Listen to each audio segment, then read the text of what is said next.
Терміновий випуск «Жерсть». Настає епоха ерзац якості камер, і вона виявилась значно гіршою, ніж я очікував. Китай бере під контроль постачання фотоапаратів, а глядачів привчають до деградації зображень. Розбираємо факти і тенденції. З вами Сергій Меркулов. 5 ранку, шановні колеги. Чесно кажучи, планував сьогодні іншу тему випуску, але обставини змушують, оскільки почалося те, про що я колись давно, за кілька років, повідомляв. Наперед.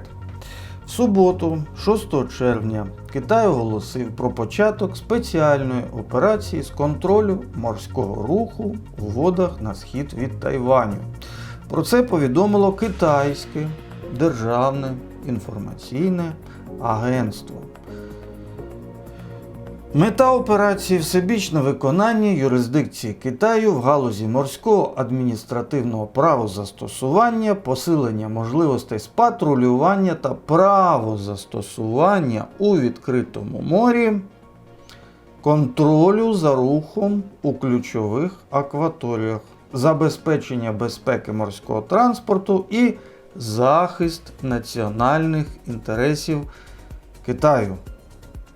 Китай наголошує, що ці заходи вжиті у відповідь на одностороннє оголошення Японією та Філіппінами переговорів щодо розмежування морських районів на схід від острова Тайвань.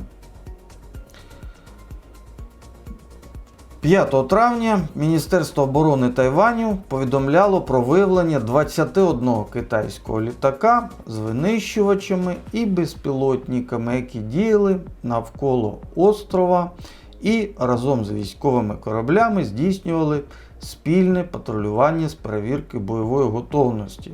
Тобто, ще 5 травня, можна сказати, відбувся перший етап, тоді ще не оголошений етап, спеціальної операції Китаю з контролю морського руху у водах на схід від Тайваню. Ви мене запитаєте, Сергію, а яке це відношення має до фотографії, до відеозйомки? Я вам відповім абсолютно пряме. Зрозуміло, що з одного боку Китай вважає Тайвань китайським островом, ну, це таке діло. А з іншого боку, Тайвань є тим місцем, куди вклалися для виробництва мікросхем, процесорів, зокрема, і Японія зі своїми компаніями Sony, Nikon, Panasonic, Canon, Fujifilm. Список можна продовжити. І Сполучені Штати та інші країни Заходу. Тому це також спроба Китаю здійснити вплив на конкурентність продукції західного світу, проконтролювати, натиснути. Йдеться не просто про продукцію, про отримання прибутків, а значить про поповнення національного валового доходу Японії, Сполучених Штатів, ряду європейських країн. Це серйозна заявка. Що означає такий контроль руху, морського руху навколо Тайваню? Це означає в перспективі догляд того, що перевозиться з Тайваню, включно до, як ми казали, мікросхем, що потрібні для фото-відеоіндустрії, і процесорів для камер. Тому те, про що колись давно кілька років тому я починав казати: готуйтеся, потроху зростатимуть у ціні немолоді камери. Для здійснення цього складається все більше передумов. Ми з вами знаємо і усвідомлюємо, що простий, звичайний фотоапарат сьогодні має багато складових. Їх виробляють в різних місцях. І для того, щоб зібрати цю конструкцію, то всі ці складові, аж до отакусінької пімпочки пластикової, треба звести в одне місце, в місце збірки. Якщо відбудеться найелементарніша блокада того місця, звідки вивозяться або куди ввозяться компоненти для збірки камер, ця збірка зупиниться. Отакі незвичайні, неочікувані фактори.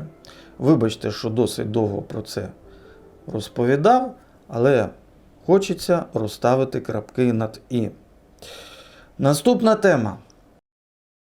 Так, мабуть, краще. Зі світлом. Дякую спонсорам за електрику. Наступна тема. Знову про Китай. Цього разу в Канаді, а точніше в англомовному світі. За прекрасним колегою, відеографом, відеооператором на ім'я Найджел Барроуз, який має кілька каналів, де пасеться дуже багато колег з англомовного світу, я спостерігаю вже років 8. Мою увагу привернуло його фанатично віддане ставлення до немолодої камери Lumix GH3, яку він весь час просував і казав: я її купив майже даром, я її придбав майже даром, подивіться, що я нею можу, подивіться, як я можу грейдити, подивіться, як я можу фільмувати нею. І весь світ захоплено дивився, як хлопець з канадської провінції, який має насправді таку просту роботу, як доглядач майданчика для скейтбордингу, фільмує, здавалося б, простою, морально застарілою камерою. Це відбувалося упродовж років 5 чи 6, а потім з простецькою камерою Lumix GH3 він наколядував собі і спонсорів в інтернеті, в Ютубі, і кілька найсучасніших камер з найсучаснішими об'єктивами. Його знають сучасні виробники, різні бренди, які мають справу з фото, відео приладдям, безпосередньо з камерами. Він працює з Lumix Panasonic. І от заходжу я на його YouTube, бо бачу оновлення. І от 2000 з лишком переглядів, це його не основний канал, але все-таки. І така в нього реклама, точніше випуск, присвячений незвичайному фотоапарату. Ця камера за $95. Ну і він її розбирає по кісточках.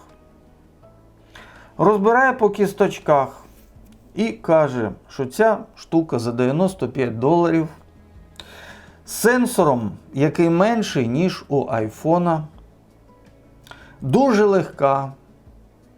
Ми з вами усвідомлюємо, що означає дуже легка камера. Це значить, що там стоїть пластик, що там якась однісінька плата, і решта це тільки для виду. По суті, це смартфон, який не вміє дзвонити, телефонувати, нічого не вміє, окрім того, щоб фотографувати. Це китайський виріб. який коштує, ну, 10 баксів, красна йому ціна. От. І далі Найджел згадує, що у цього фотоапарату пластиковий видошукач, і він не впевнений, не переконаний в тому, що цей пластиковий видошукач криє, тобто покриває весь кадр.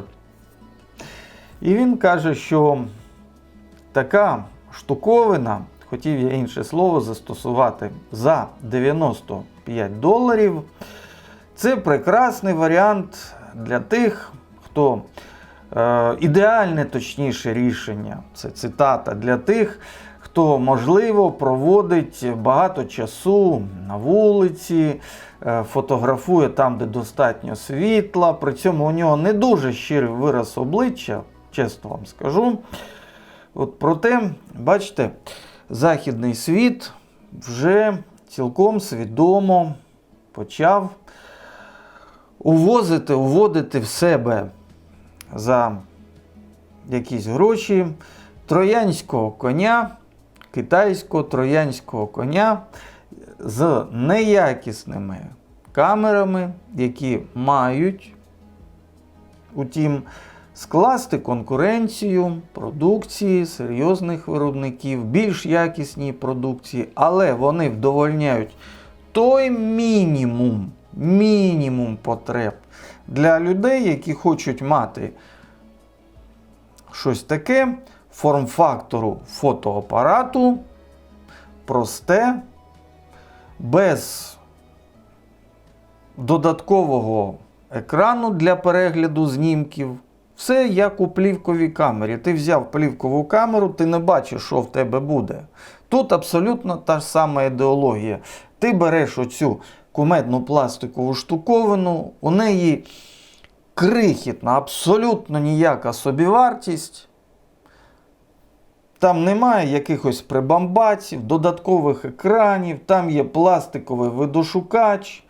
От воно легке, ти його можеш вкинути в дамську сумочку, і воно не порве лямочки, не переобтяжить нічого. І з оцим ти можеш фотографувати в приміщенні поганенько, ти можеш фотографувати на вулиці, ну, трохи краще, і отримувати якісь знімки.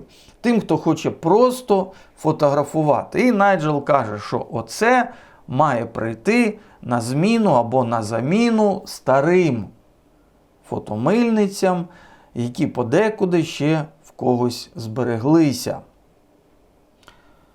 Чи зможе така продукція захопити західний світ, я не знаю, але те, що вона туди входить, і входить упевнено, я усвідомлюю, що автору заплатили, це свідома реклама, це факт.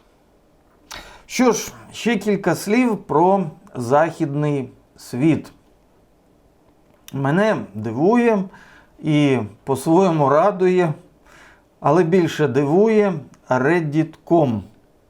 Щоразу, коли я туди заходжу, то бачу нові і нові дописи про те, що народ естетствує, народ не шукає простих шляхів, народ не шукає можливості виправляти недоліки своєї фото-відеозйомки на пості, а хоче працювати тут і зараз, і отриманий тут і зараз з камерами результат хоче бачити таким, який він є, абсолютно без прикрас. Ну, це психологія, друзі мої. Ми з вами знаємо, що... Підкріпився. Ми з вами знаємо, що в деяких, в Україні, наприклад, ну, вибачте, будь ласка, значить, така інтимна річ. В Україні, наприклад, дівчатка можуть вищипати собі отут брови, так? Можете, дівчата? Можете. Дівчата і хлопці можуть собі отут поголити, щоб було, значить, нормально, щоб було. В ряді країн Заходу виступають за повернення до натуральності. Я не хочу проводити паралель, але, вибачте, вона напрошується. От Тобто, так хай росте на обличчі, що росте. Та навіщо фарбуватися, якщо я такий чи я така? Та навіщо голити під пахвами, якщо це натурально? Розумієте, про що я?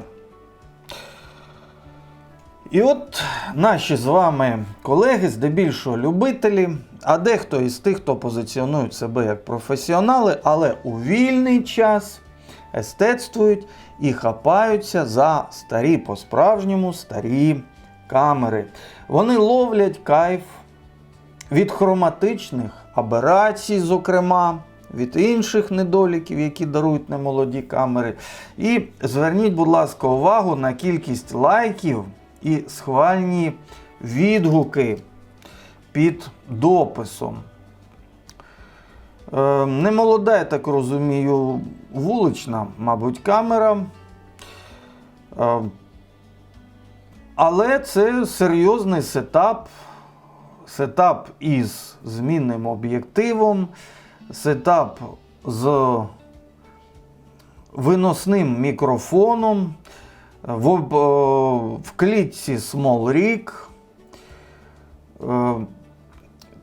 Тут є для достатньо якісного звуку Zoom F1 диктофончик. І є, якщо от ви подивитеся уважно, є також карта захвату.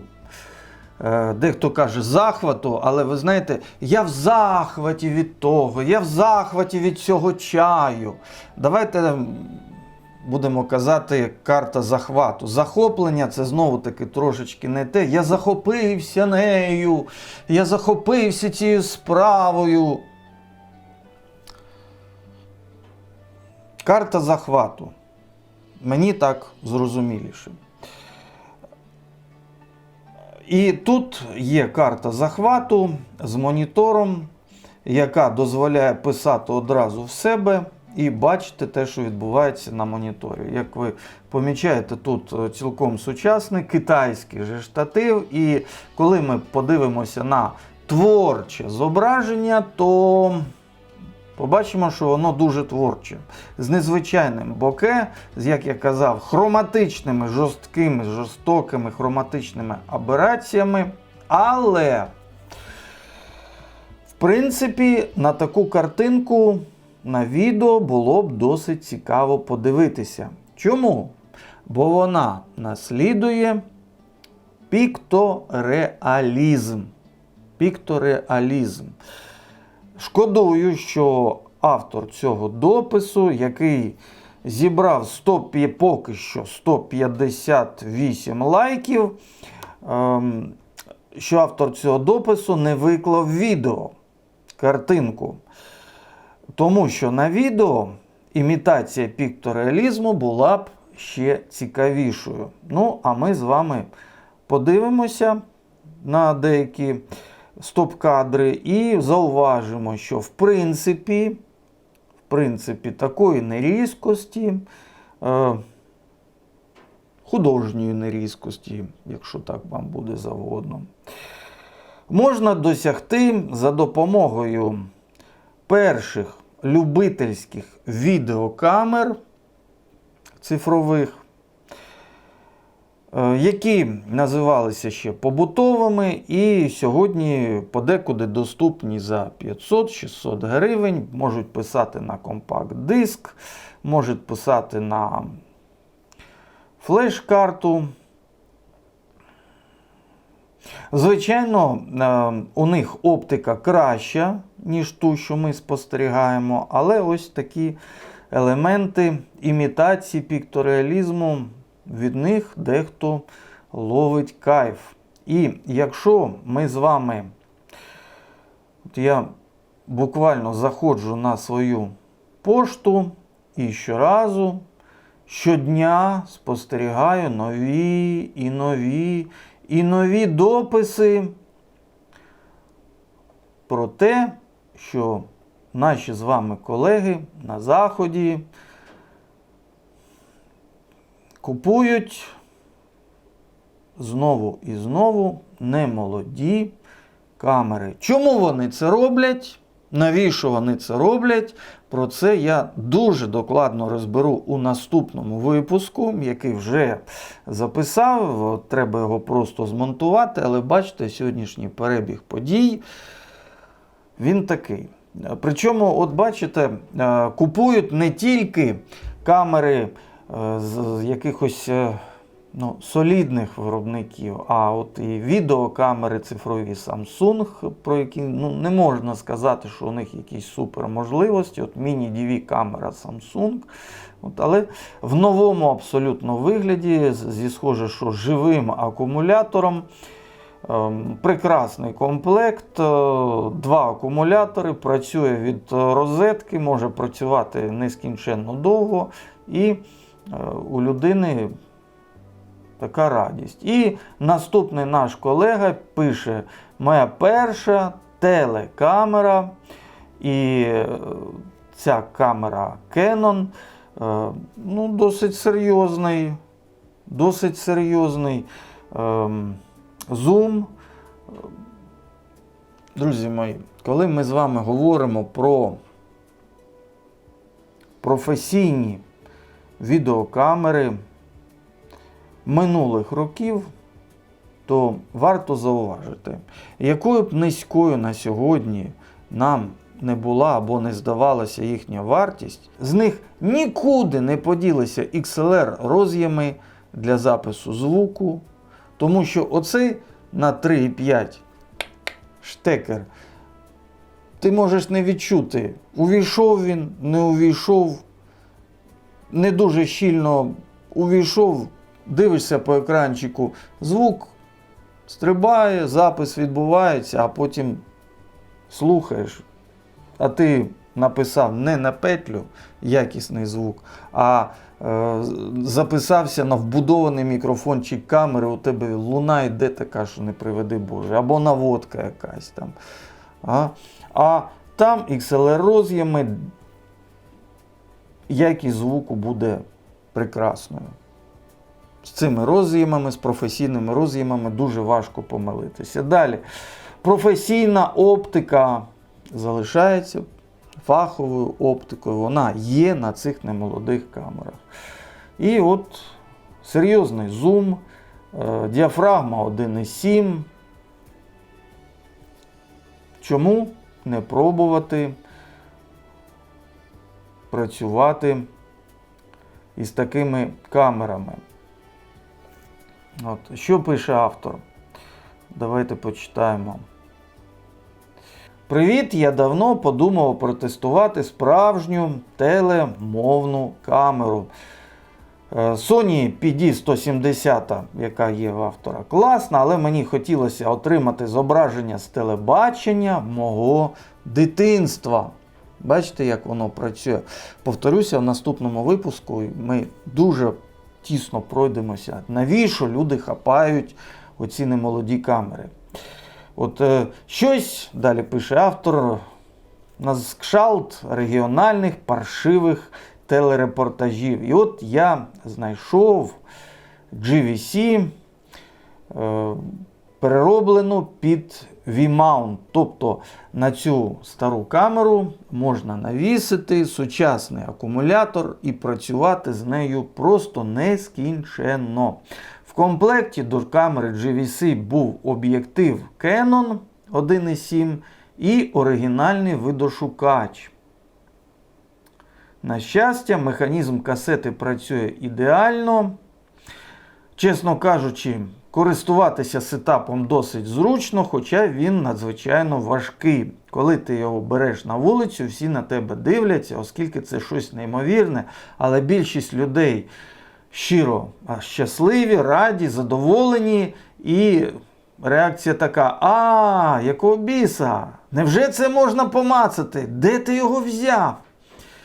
В якості резервної камери у мене NVGC400, класна камера, але мені потрібен був більший сенсор і більша камера. І автор наприкінці показує, який вигляд його нова стара камера має на вулиці, кладе її на асфальт, за що справжніх працівників телестудії і телекомпаній могли у ті роки вигнати з роботи.